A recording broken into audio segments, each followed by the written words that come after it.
I'm Ryan Shazier, and this is Don't Call It a Comeback. Hey there, Shazier. I'm Dave Dameshek. And yeah, we're going to break format this week to have what I figure is going to be a tough conversation about what's going on with Bills safety Damar Hamlin after his injury. We're recording on Wednesday, January 4th. Damar remains in critical condition after suffering cardiac arrest on the field on Monday Night Football. He collapsed, as I'm sure you've probably seen at this point, after he made a tackle against the Bengals, and then he spent several minutes on the field with players in tears and otherwise around him, medical personnel performing CPR, and according to reports, he had to be resuscitated right there on the field. He's received positive test results as of late Tuesday night, and some anecdotal, more good news come Wednesday morning, but he's still sedated in the ICU. A terrifying experience for anybody to witness, but I imagine even more so for you, Shazier. My mind immediately went to you as soon as I saw it. Deja vu, the worst possible kind. The audience may know you suffered a serious spinal injury on that exact same field in Cincinnati and had to be taken to the exact same hospital for what we now know to be a life-changing injury. So let's start there. How did you feel when you saw Damar collapse the other night? I'm gonna be honest. It was kind of scary to me, but then also with me being in a situation where I was in a game, millions of people watching a Monday night game in Cincinnati. To me, it was almost surreal, and almost it kind of threw me back. Like, it was another reason we were having this podcast a day later is because I couldn't talk about how I was really feeling because I just didn't know how to feel. You know, my emotions were all over the place. And I understand that Damar's situation is completely different than mine, but to be in a situation on a Monday night game, playing and just thinking that everything's going to be okay, and then now Damar is fighting for his life, is a situation where you just don't know how to react. You just don't know how to respond. And I'm gonna be completely honest with you. With me going through what I went through, it almost made the injury almost made me almost like numb to pain and numb to or cold to pain. And it was really hard for me to watch that because Damar's a great guy. He's a great human. I met him a few times. I've talked to him a few times when he was at Pitt. He's from Pittsburgh. And it was really tough for me to watch. I was actually dozing off a little bit before the game, before this actually happened. And when I actually watched it, I literally didn't go to sleep until about 4:00 in the morning. I'm not surprised, I guess, to hear you say that because, like I just said, and I'm sure there are, hundreds, thousands, millions of people, maybe for better or worse, who pretty quickly jumped to, 5 years ago, Ryan Shazier in the same basic spot. And as a matter of fact, 2 weeks ago, you and I got together and we broke format on Don't Call It a Comeback so that we could deep dive into your personal story. And so it was weird for me, for lack of a better word, to the last few days, because a lot of those beats of the immediate, what happened immediately after Hamlin's injury and the transportation to the hospital, it really, obviously for me, having heard you just tell those stories about your experience, it was terrible overlap on that Venn diagram. Did you, first of all, watching that, because people immediately took to, it's something we talked about when we talked about your injury, the expectation of the players that the game was going to resume and whether or not there was a will for the game to resume on the part of the players. This time around, there was something different about it. There was a severity to what was going on with you that was clear if to me watching it on TV. This felt more severe because you couldn't connect the dots on what had happened to the kid as he's laying there. Exactly why did he just pass out? Why was he back on his feet and then fell back down like that? It was downright scary on a human level. I guess, first of all, everybody has jumped in to announce the game doesn't matter. But of course, we know that was the first thought of the league. What did it occur to you? Boy, this is worse in some way than what happened to me. And whereas I know you said at the time, oh yeah, I expected the Steelers were going to and Bengals were going to keep playing that game. Did you anticipate a push to just stop that game on Monday night? So I'm gonna be completely honest with you. I didn't understand what was going on when this happened. So for me, I you know I thought the game was going to continue. I thought it was more of a situation where he got hurt really bad. And then once I heard Joe Buck and Troy Aikman say, hey, he's getting CPR, that's when I was like, oh, hold up, this is a completely different situation. And because we have been conditioned as football players, when somebody gets hurt, the game continues to move on.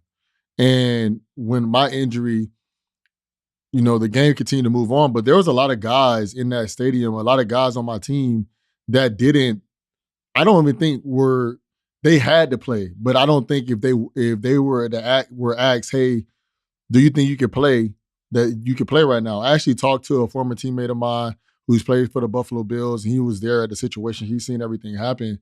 And he was telling me, Ryan, like, if they asked guys to play, I don't think it would have been possible. It was so many guys that were shooken up in that moment. I don't think that you could have asked, hey, we need you to step in and make a football play at a high level. He told me it was just so many guys that were all over the place and just emotionally checked out. Some guys, and I think it was probably the same way with me, but when you hear somebody's getting CPR on the field, when you hear doctors saying things, medical terms that you don't understand, but it doesn't seem okay. When you have guys on both sides of the team, both sides of the field crying, and you just see their faces, that's when I knew, hey, yeah, they're canceling this game. But when it first happened and he was on the field for about 5 minutes, I didn't understand what was going on. I was like, this game is 100% going to continue because that's how the football is. If somebody gets hurt in a high school football game, the game continues. If somebody get hurt in a college football game, the game continues. And it's the same thing in the NFL.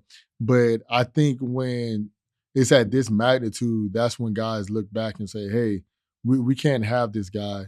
We can't allow guys to continue to play because football is a very dangerous game. We've seen this on Monday. But it's also a very emotional game. And if somebody's emotions are in the way, there's no way that they can continue to play football if they can't control their emotions, especially after seeing that their brother is fighting for his life. Well, let's talk specifically about, he's resuscitated on the field and then put on the ambulance on the field. Obviously scary, but probably even heavier for you than anyone else out there because, like we say, you went through the same thing. Did it summon some terrible personal memories for you of being in that same situation? And like I say, that deja vu, and more importantly, projecting forward, is there anything that you would say on the heels of that as Damar is hopefully,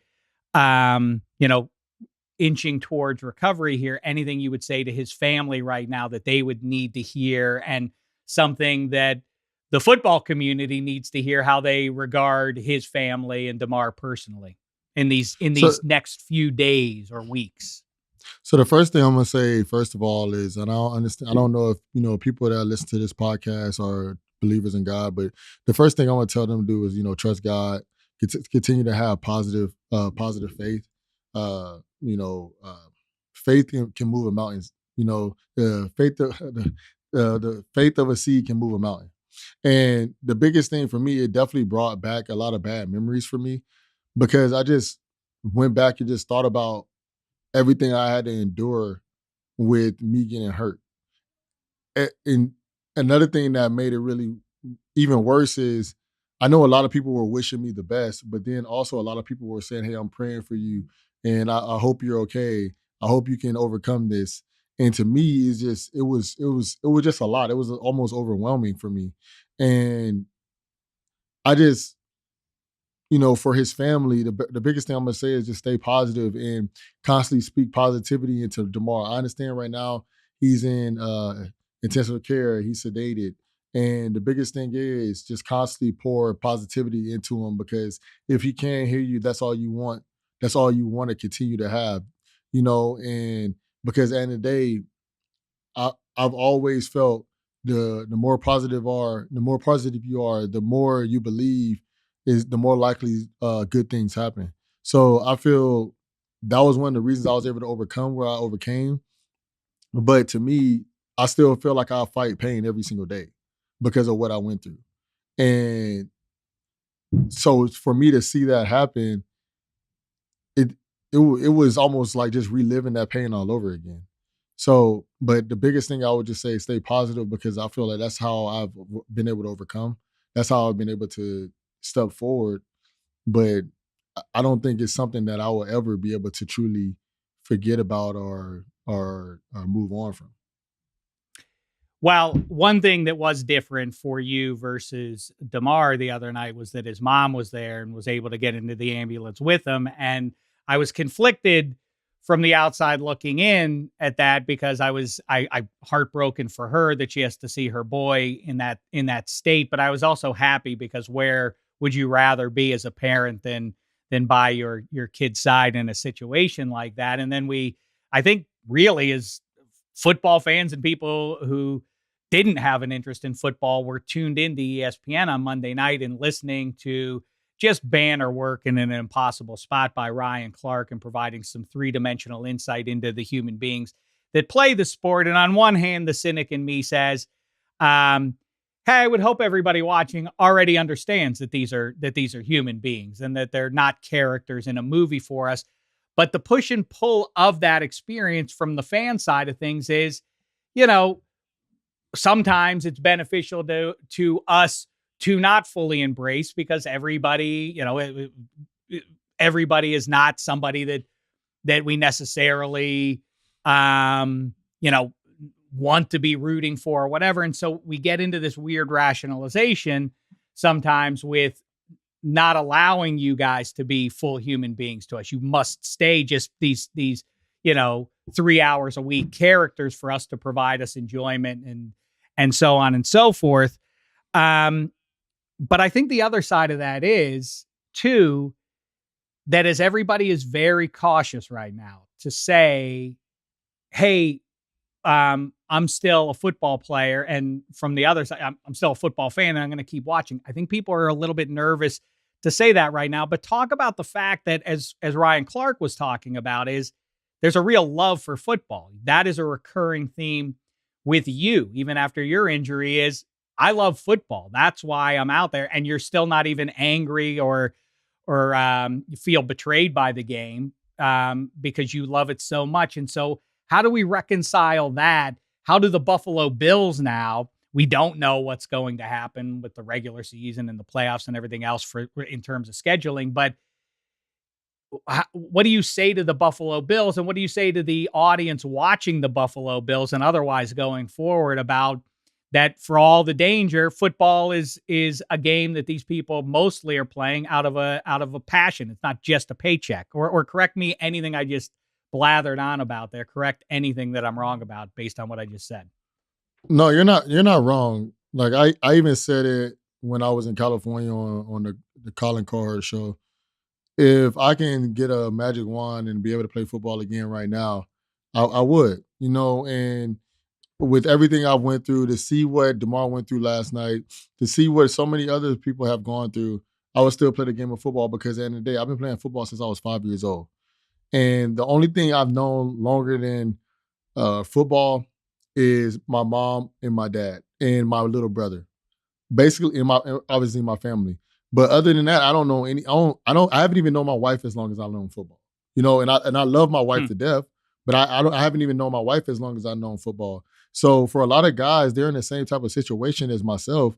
They've been playing the game of football since they were kids, and you get a thrill from the game of football that you can't get anywhere else. I have friends that are billionaires and millionaires, and and they want to be part of a team just as bad as, guys want to be billionaires. Rappers want to be athletes because it's just the thrill of playing the game and just having fun and doing something that you truly love. And then now guys are getting paid handsomely for doing something that they love. So one thing that people do get confused with is that everybody in this world has a gift. Everybody has a gift. You have a gift, I have a gift, our producers have a gift. And the thing is that a lot of people forget to realize is our gift, a lot of our gifts is playing football or playing a sport or being an actor or being a comedian.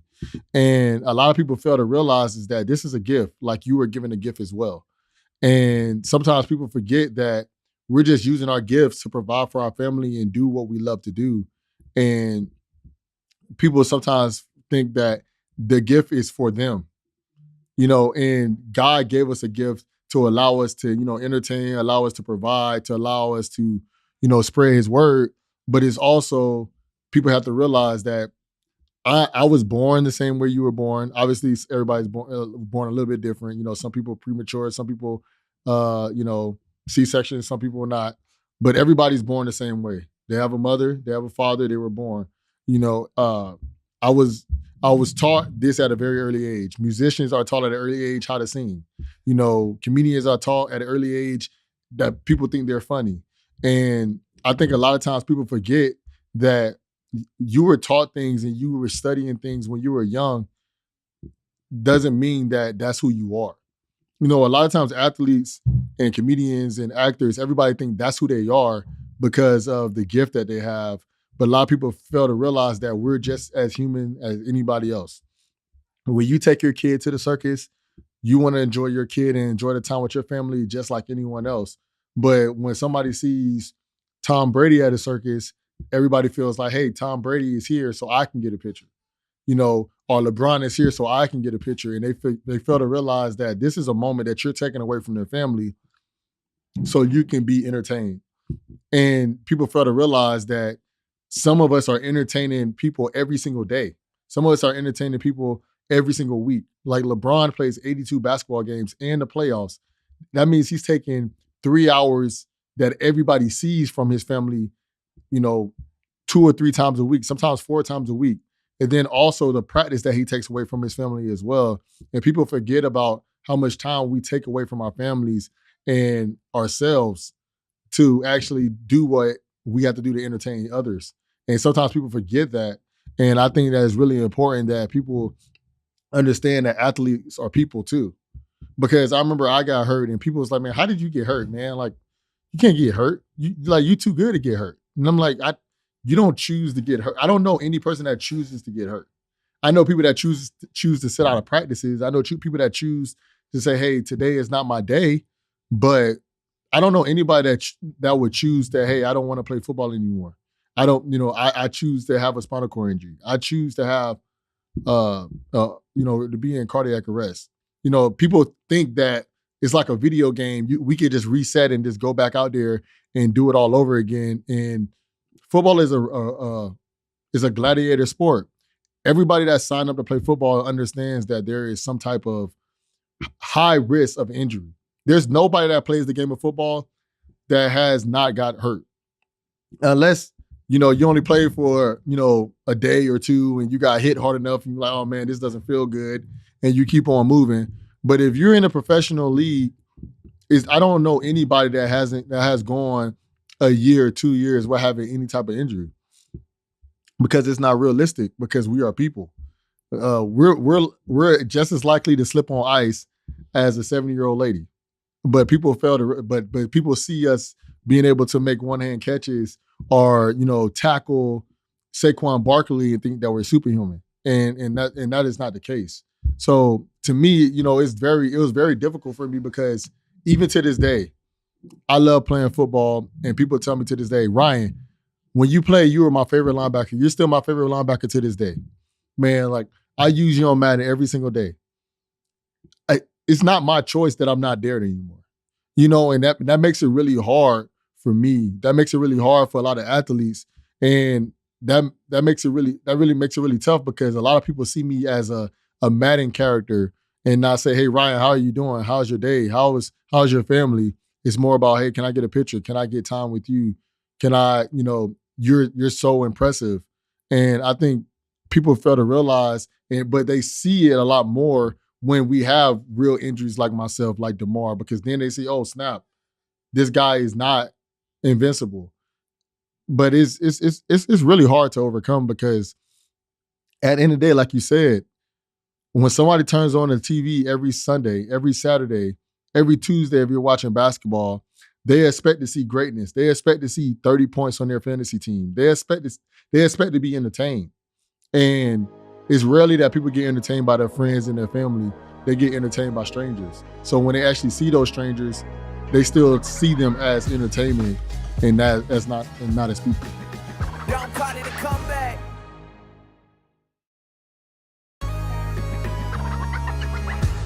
Well, right. That's there's a certain genuflection to people who you don't know doing stuff that you couldn't do. Odell Beckham, one hand catcher, otherwise, and there's a distance there, and there's an understanding that we can't do that. But I think now, collectively, from the fan side of things, performance artists aside, people who immediately question whether they're on TV or otherwise. Well, what are we going to do about this game? What are we going to do about this game? I can give a professional sports league a certain amount of grace when they don't know exactly what's happening in those immediate moments after that to say, so what do we do here? Do we continue the game in a few minutes or otherwise? They didn't have all the information. I also think that there's been a lot of pushback on the idea of anybody who has talked about, but what about the games? And it is gross. And I think it has a lot to do with the timing of it, because there's a guilt on the side of football fans now. And I think there's a need for the permission from football players on some level to say, we understand the risks and we're going to keep on playing here. It creates generational wealth. I've talked to a lot of guys in the league who will say that. I understand the risks to my physical well-being long-term. It's worth it for me for what it is doing and will do for generations of my family. But beyond that, we understand the risks. We have to tamp them down. We can't allow, when we're out on the field, to be worried about injury all the time. But we understand that those risks, and severe as they are, do exist. So, I assume that we're in this weird space right now, but at some point, sooner rather than later, pro football in the front offices, someone's going to flip a switch and say, back to football. And then I wonder, how do fans, is it okay for us to still be enjoying this? Does this make us deficient as human beings, that we aren't appreciating that enough? Because the players themselves also have to take that mindset to some degree, that I'm invincible when I'm out here, because otherwise you can't play the game if you're afraid, right? Yeah, most guys obviously understand that the game is going to continue to go. Like, the game is not going to stop. There's games going to still be played Sunday. There's games going to be played. Bowl games going to be played this week. And the national championship is going to be played Monday. So things are going to still happen. And guys understand that. Guys, I think people just need to understand that when we have situations like this that are very critical, very serious, at that moment, the game doesn't matter. Like right now, what matters the most to the Bills is that Damar is okay. But unfortunately, the Bills are going to still have to play Sunday because they have a game. To be honest, this Bengals and Bills game, I don't think it needs to be played. And the reason I feel like it doesn't need to be played, because no matter what, I think the Bengals and the Bills are going to make a decent run into the playoffs. Secondly, I understand that it was for a home field advantage. And both of those teams will obviously want home field advantage at this time. But I think both of those teams will be okay and say, hey, we're fine with not playing. We're cool taking a tie. We're cool not playing a game and just doing what we think is best, because right now, I don't think anybody is ready to play a football game. And so to me, I think it's okay to let that game go by. For the games moving on, guys understand, hey, there's a risk at playing the game of football. There's 32 teams that are projected to play Sunday, and all 32 are going to play. Unless something happens with the Bills and they say, I don't think you guys should play. But everybody else in the league is going to play the game. And I think guys will say it's okay for fans to still enjoy the game. But I think fans should also understand that, hey, just know that we're playing a game that a lot of people aren't willing to play. We're doing something that a lot of people aren't willing to do. Like if I went out and tackled somebody on the street, they will sue me for assault or battery or whatever it's called. But if I'm doing this every single day as my job, so people have to understand that with me assaulting another human being every single play, that there are risks, there are situations that people can get hurt significantly, like myself, like Damar, like Tua, or when Antonio Brown got hurt, all happened at the same venue on a night game. Just a very unfortunate situation. But these things can happen. And I think the biggest thing that people have to realize is that it's okay to enjoy the game. But when critical moments of the game happen, I think we have to understand that these guys, we are vulnerable people just like yourself. If you seen your best friend have the same situation that happened to Damar in a coffee restaurant, you will lose it. You will lose it. And that's the same thing that we want people to expect from us when we have something like that happen to us. When, like, Vince Williams is one of my closest friends. He's seen one of his best friends get paralyzed in his face, and everybody expecting him, hey, go back out there and go play football. And that's why a lot of people are still trying to let people know that football is a game and we love this game, but at the end of the day, we're still humans and we still have emotions. And sometimes the game does not matter. Like that game, Monday night game did not matter after Damar got hurt, after Damar had to have CPR on the field. That game no longer mattered because that what mattered is Damar, not the game. And for anybody that thinks the game still mattered at that moment, I just think that you're not really looking at somebody's life as if it was theirs. Yeah, I said this to you a couple of weeks ago. When your injury happened, I happened to be with your former teammate, Ike Taylor. And I said, well, why would they keep playing this game? Shazier is a young kid out there. This is a terrible situation. And it was funny because Ike, representing football players, said, no, they're going to keep playing this game. This is terrible, but we're conditioned to keep playing. So again, back to where we started there was a quality to what happened to Hamlin out there that was different almost immediately. And as awful as it was looking at you 5 years ago in that moment, there was a quality to this that this is where we must put our foot down. It does feel like both the Bills and Bengals players did rise up and put an end to any talk of at what point are we resuming tonight. There will be no resumption of this. But back to also what you mentioned there, just quickly, or take as much time as you want, of course, but that Damar Hamlin. We heard Mike Tomlin, your former coach, of course, and it's, I think, pretty well known now that the Pitt Panthers and Pittsburgh Steelers share a facility, and so you get familiar with some of these guys. That's, in fact, how Tomlin and otherwise knew Kenny Pickett as well as they did, and the transition was probably a little smoother. And then Tomlin touched on the fact that he's known Hamlin since Damar was 12 years old. Your recollection, because what the nation has now learned is that Hamlin was and is a rare fella at such a young age to be so generous and kids a generation younger than him and trying to boost them up with his charity and otherwise. And does say something good, I guess, about the human condition that so many people have rallied to his cause and made it their own. And now $3 million or more for his charity. But your experiences with Damar. So Damar's a great guy, and I met him a few times. Obviously, I know him a little bit. If we've seen each other, we would definitely talk. And I met him a few times when Pitt was leaving practice and we were actually going on to practice. And he would talk to me sometimes and just joke around and just talk about when he got into the NFL. And he was just a good guy to be around, somebody that people really enjoy being around. He was somebody that, always thought about getting better. So to see something like this happen to him is shocking because it's somebody that you've spoken to, somebody that you had a connection to, and like you said, Damar is a good person. He's young in the league and already has a foundation that's giving back to the community. While it takes guys a while sometimes to start a foundation to actually get something given back, and that just tells you the type of person that he is. That tells you the type of person the city of Pittsburgh is. But it just to me it's just crazy, man. Just to even think about this, I just still can't even.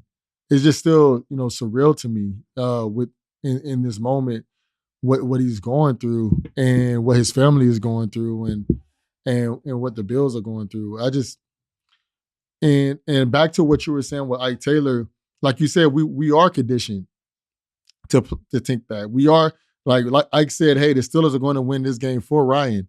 If the Bills had to go back out there, that's probably what they would have thought. But the one thing that I do like about the game, and the game has changed a lot since I've played because they're constantly adding new rules in, is that they're thinking more about the players and the players' well-being than just the game.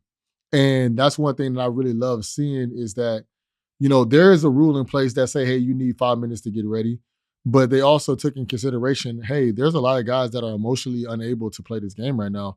So I think that we need to do what's best for them and think about this in another day or think about this for another time. And I feel like that another time is probably never happening. But I think they did what was best for Damar, his family, and then also all the guys on the field.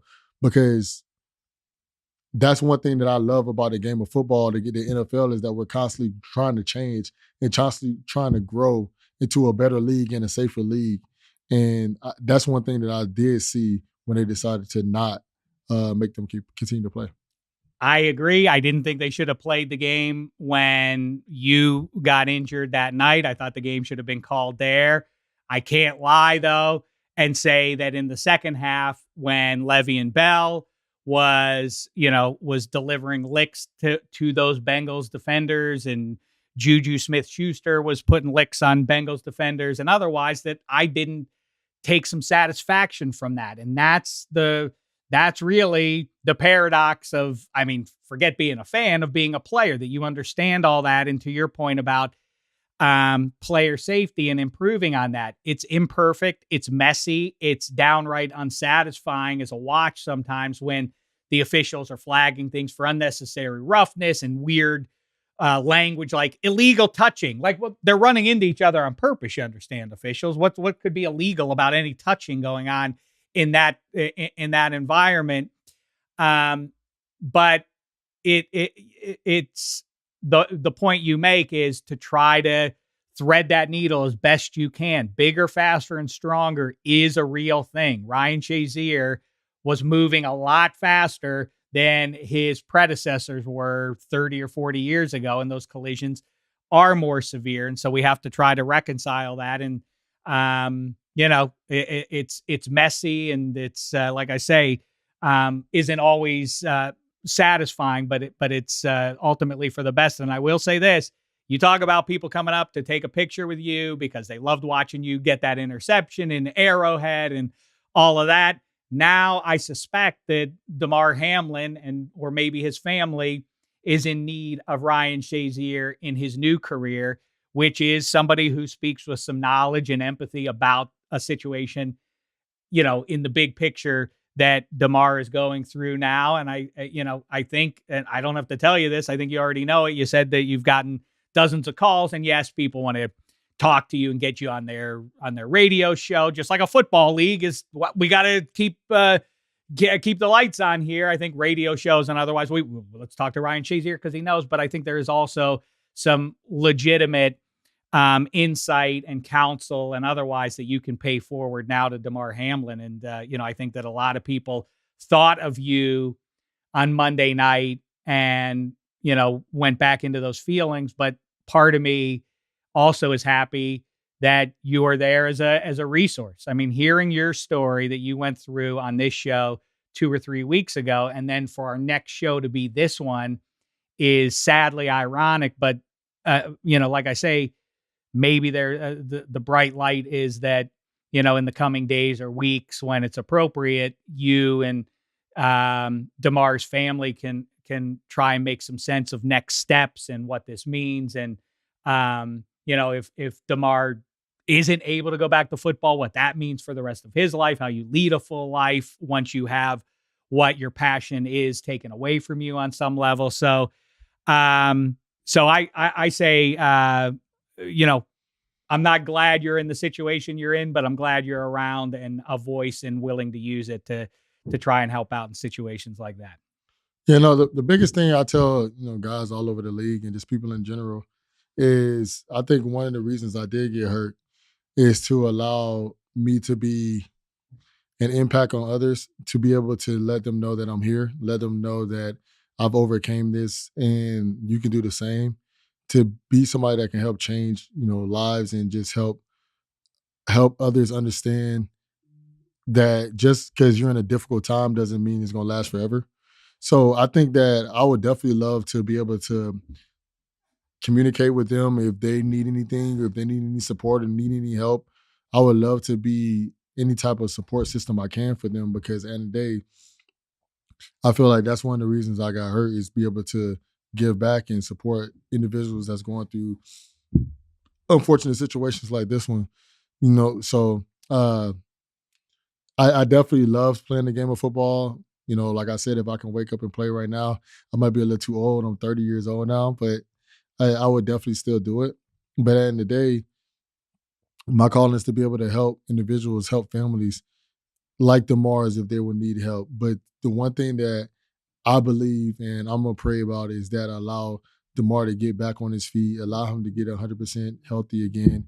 And so he can be able to play the game, so he can be able to, be the father that he wants to be the husband that he wants to be the son that he wants to be. That's my prayer, to allow him to get back on his feet and have the opportunity of giving back like I have. So that's one of the things that I pray for Damar. But if they need anything from me, I'm always here for them. I'm always willing to give time to help out. Wow, you and he both seem lucky in that you have a great group of the family and friends that you have around you. Pretty prominent from Damar's side of things with his family the last few days, how clear and important that is to him. And it's not the main thing right now, but of course, I'm sorry for you to have to kind of relive all that, seeing it again. And sadly, I don't imagine it's the last time we're going to see something terrible like that. But good on you, Shazier, for having this conversation today. Sure, not terribly easy for you, but we wish all the best to Damar Hamlin, his family, and otherwise. Go give to his charity like so many other people have. That's one nice little thing that can come out of all this. And we'll hope for some good news on Damar, and we'll be back with our regular show. Don't call it a comeback in 1 week from today.